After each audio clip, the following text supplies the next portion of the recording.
Hey guys, it's Christian with the Interactive Immersive HQ. I got a tutorial today where we're going to go over the basics of piping a particle system from TouchDesigner into Unreal Engine so we can take advantage of anything we really want that's available in TouchDesigner, but use the production level, high quality visualization that we have in Unreal Engine. So let's get into it. So getting to the thick of things, when I'm trying to connect two technologies or softwares like TouchDesigner and Unreal Engine, we know that Unreal is probably the best in the game as far as real-time rendering goes. Touch obviously has its own inbuilt rendering tools. We can have geometries, materials, meshes, things like that. And when I want to connect these tools, I want to think about how one translates into the other. And one of the things that comes to my mind getting started is how do we take something like a particle system that's pretty easy in TouchDesigner. We can use ParticlesGPU. We can spin up our own GLSL particle-based system where it's primarily top-based. Each pixel is going to represent a particle's location in 3D space, where our R, G, and B channels are going to stand for our X, Y, and Z channels. So if I have TouchDesigner open right here and I pop open our pane layout, and I'm looking for ParticlesGPU, which is right over here, we can see that we got a bunch of nice little neat things. We have some customizations over here for kind of bounding boxes, our forces, we can have our render resolution, but we can see on the output over here, on the second tab, we can pull out a null right here. We're getting our positional data, and they're writing the R, G, and B channels for our pixels such that we can actually go ahead and put in an add. This is a very standard particle setup. We're going to put that into a convert. I'm going to flick add points, convert to particles per point, and render as point sprites. And then I'm going to pull this into a geo.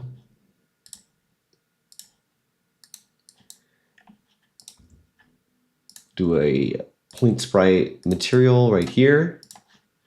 And then I can go ahead and click instancing, drag this guy in here, and then I'm going to do R, G, and B over here. And we see that there's now a correspondence between this ParticlesGPU and this particle system over here that's kind of spun up. We're using the same data for their positions. We're kind of ignoring rotation because you can see the leaves are falling and rotating in a specific way.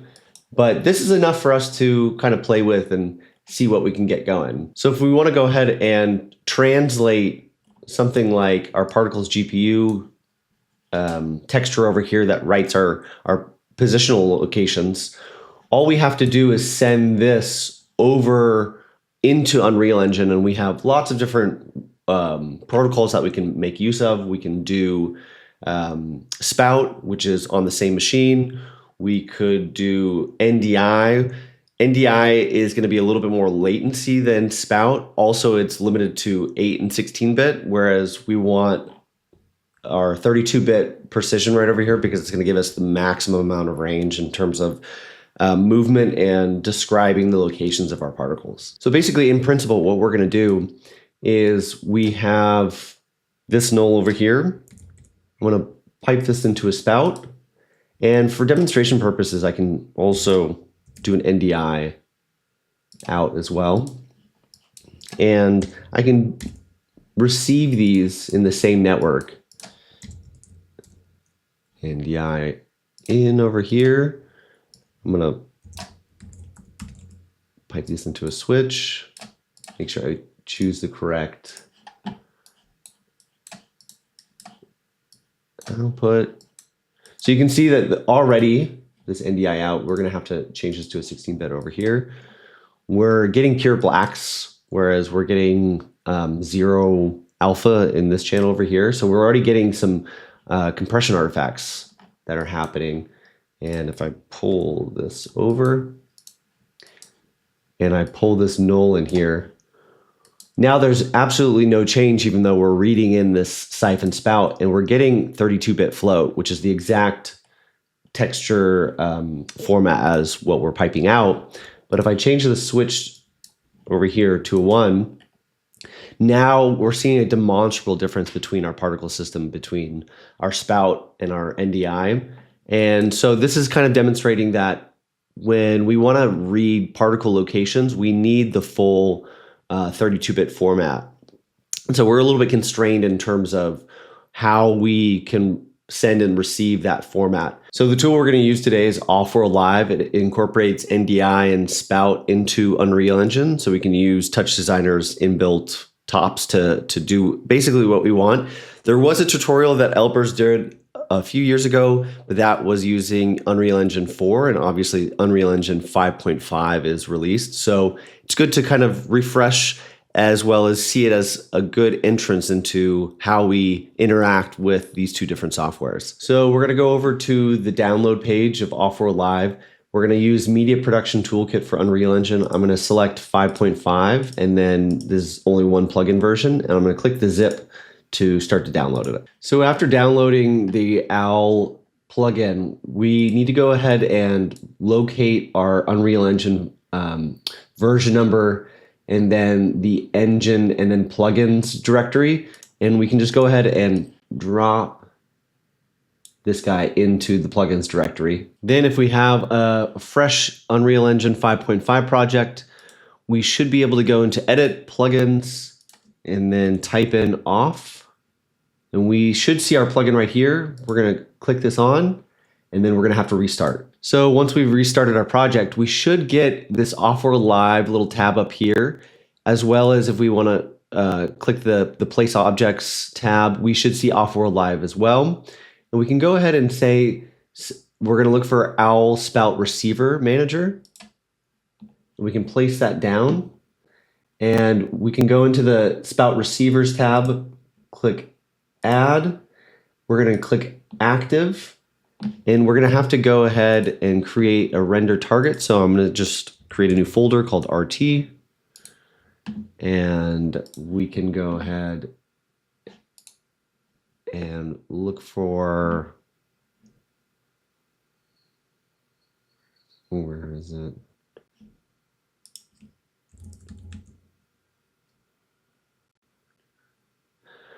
We'll go ahead and click render target over here.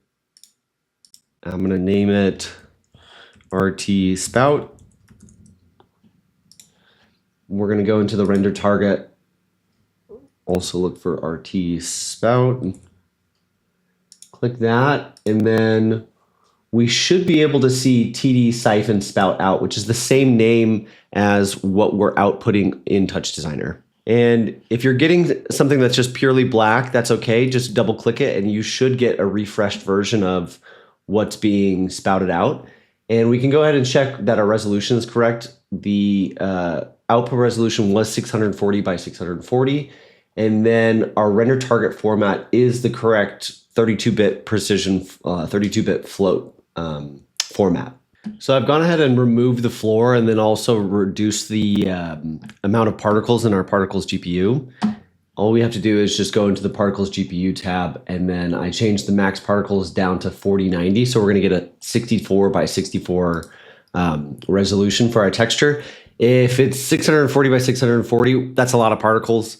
And if you look at the actual texture, it's not using all of those. So I don't really wanna bomb my GPU and have thousands and thousands of particles for you guys. But what we want to do is first, when we create our Niagara system, I'm going to go ahead and go into the content panel and then create a folder called NG.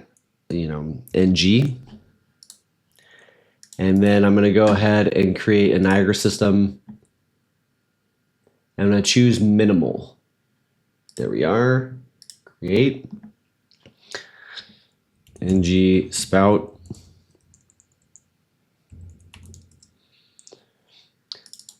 Once we're inside, what I'm going to go ahead and do is change the properties panel over to a GPU sim, and then click fixed bounds. And then on the particle spawn, I'm going to spawn a grid location and spawn particles in grid over here as well.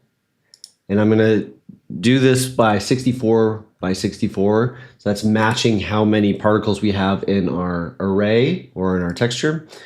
And the grid location right over here. And then I want to create a new parameter. And I'm going to call this parameter, make new vector 2D. And this is going to be our UV coordinates that's going to look up on our texture. So let's just call this, rename UV. And then I'm going to say make vector 2D here. And then for each of these, we're going to do float from vector. Once we have both those guys, we're going to click on this and we're going to type in grid location. And we have our grid UV coordinates. So I can push that. And you guys should be able to see that we have these array of particles over here. And I'm going to do the same thing on the other side, grid UVW. And this is going to be our X location. So that's going to be our U location. And then this is going to be our Y, which is our V location. Unreal is Z up. TouchDesigner is obviously Y up. And so you have to keep those things in mind. I'm also going to reduce the size of our sprites over here so that we have not a huge amount. And there we go. We can see that there's 64 by 64 over here if we want to count it out. Now in the particle spawn tab, there's probably a way to do this with the inbuilt Unreal Engine modules, but I found that the easiest one is to create a Scratchpad module. And we want to take and create a texture sample, which is going to be our spout texture. So we can just say like spout texture.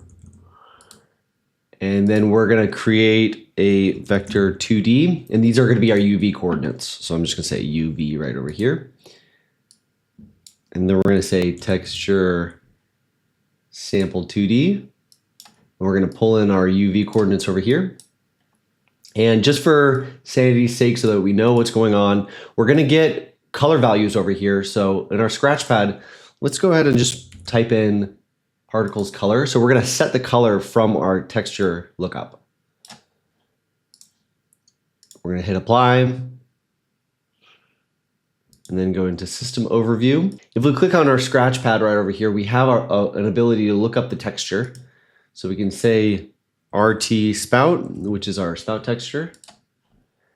And then we can use the set parameter that we had in our particle spawn by just typing in UV, and there we go right there. And voila, we can see that there's some color that we're getting from the texture. And if you look closely, actually, we're updating the colors a little bit, but the problem is that the colors are not updating quickly enough to match that of our texture. So you can see if I hover over here, we should see a correspondence between how often this texture is updating and our particles. And this is important to note because our texture is only updating when the particles are being born and dying. So we actually have to drag our Scratchpad module over into our particle update so that whenever our kind of draw loop is occurring, it's looking up our texture and then setting the color appropriately. So now we know that our particles are working. We want to then take this from our color space and into positional space. So we can go into our map set and we can say, create a set parameter for our position. And I'm going to go ahead and break this out into a vector 4. Because then we're going to get our X, Y, Z, and W are just our R, G, B, and A. And what's important to note, and you have to keep this in mind also with Niagara particles, is our simulation is occurring in a specific place in world space. But if we're going to set the position, we'll end up setting the world position of all the particles, not relative to where we're situating our simulation. So it's best to make it so that wherever we drag our Niagara particle system, it's going to be corresponding to wherever, or our particles are going to be corresponding to wherever our simulation is. So if I type in simulation position, we have our position here, and I want to add these texture samples to our position. And also our in TouchDesigner, our Y position, our Y up is actually a Z up in Unreal Engine. So I want to create a vector 4.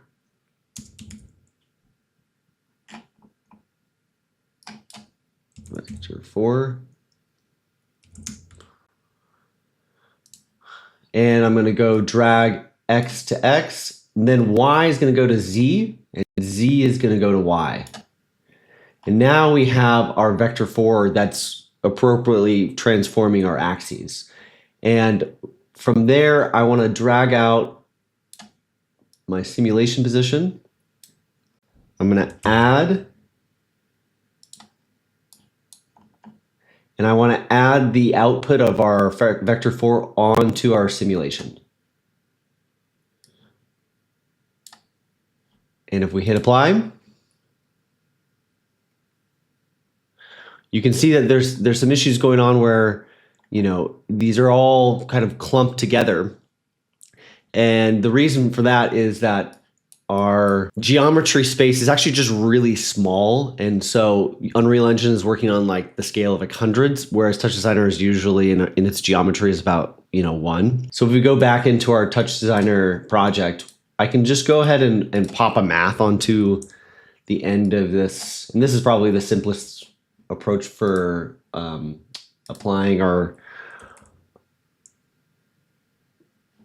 and if we go ahead and I multiply the output of our math by 100. So now if we go back into our Unreal Engine scene and I drag in my Niagara system into the scene, we should be able to see what's happening in our ParticlesGPU sim. One thing to note, and if you find that the simulation is kind of looking janky and it doesn't look quite right, you need to make sure that this fixed gamma on our spout receiver is not happening. So if you're getting a simulation that kind of looks like this and super janky, you need to make sure that fixed gamma is turned off, because we don't want any sort of compression or any sort of artifacting in the spout process. But this is pretty much it. We have our simulation, and there's a correspondence between both our softwares now. So this is a great exercise for us to show that, where we can kind of push things and create systems in TouchDesigner, there is an overlap and there is a correspondence between our work in one and where we can take things into another. And it's also a great jumping off point for us to use TouchDesigner's strengths and sort of pipe them into Unreal. Say we wanted to have some sort of Kinect sensor, we wanted to maybe have some sort of custom Arduino setup that isn't super well defined in Unreal Engine, but it is super well defined in TouchDesigner. We can totally do that. And so say we were creating an installation where we have a particle system that's happening in TouchDesigner, but we want to use Unreal Engine as far as how good its rendering is and its production level quality visuals. We can do that easily using both at the same time on a machine that's probably a little bit stronger than mine, but you can imagine we can really take this as far as we really want to go. Hey folks, thanks for watching. If you like our YouTube content, I highly recommend you check out the Interactive and Immersive HQ Pro. The HQ Pro is the only comprehensive educational resource and community for immersive design, TouchDesigner, and creative tech pros. In the HQ Pro trainings, we cover almost any topic you can think of, and we go way more in depth than we do in our YouTube tutorials. We have a private group where Matthew Reagan, myself, and our other industry veteran and pioneer teachers answer your questions every single day. If that sounds cool, click the link in the description to learn more. And if you enjoyed this video, hit that like button and don't forget to subscribe for more free TouchDesigner and Immersive content.